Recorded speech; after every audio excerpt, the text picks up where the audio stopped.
Сәлем достар, менің ас үйіме қош келдіңіздер. Біз бүгін үй жағдайында өзбекский плов дайындаймыз, яғни бұл казахский плов.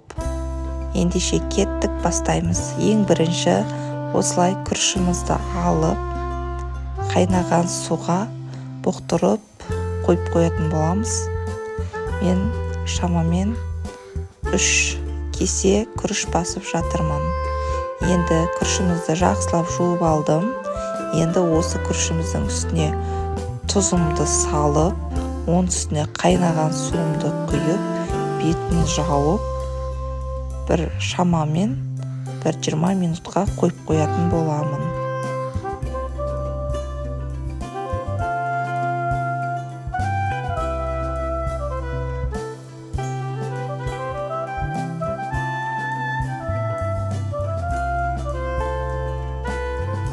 Енді міне өздеріңіз көріп тұрғандай күрішімді бұқтырып қойдым. Енді қазанға етімді салып, жақсылап қуырып алатын боламын.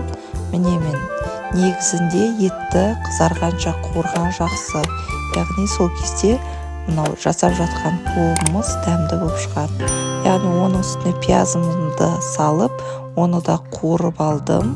Оның үстіне өздеріңіз көріп тұрғандай сәбізімді салдым, оны да жақсылап қуырып алдым. Енді оның үстіне пловқа арналған дәмдеуіштерді салып, оның үстіне тұзымызды салып, барлығын жақсылап араластырып қуырып алатын боламыз.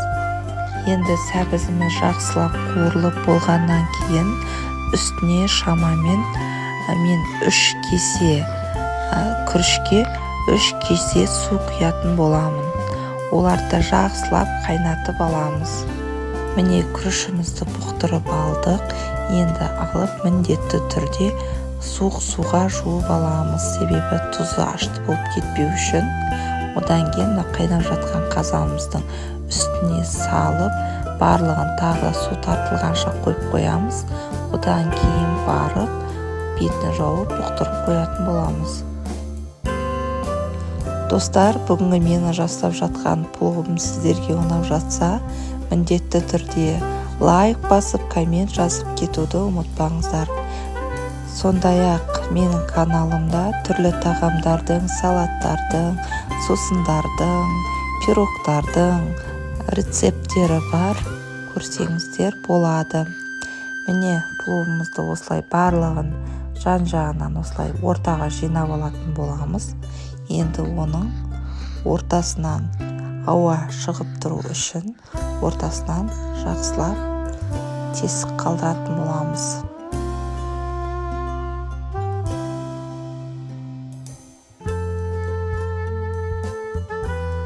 Міне өздеріңіз көріп тұрғандай, енді осылай қойып 15 минутқа бетін жауып бұқтырып қоямыз.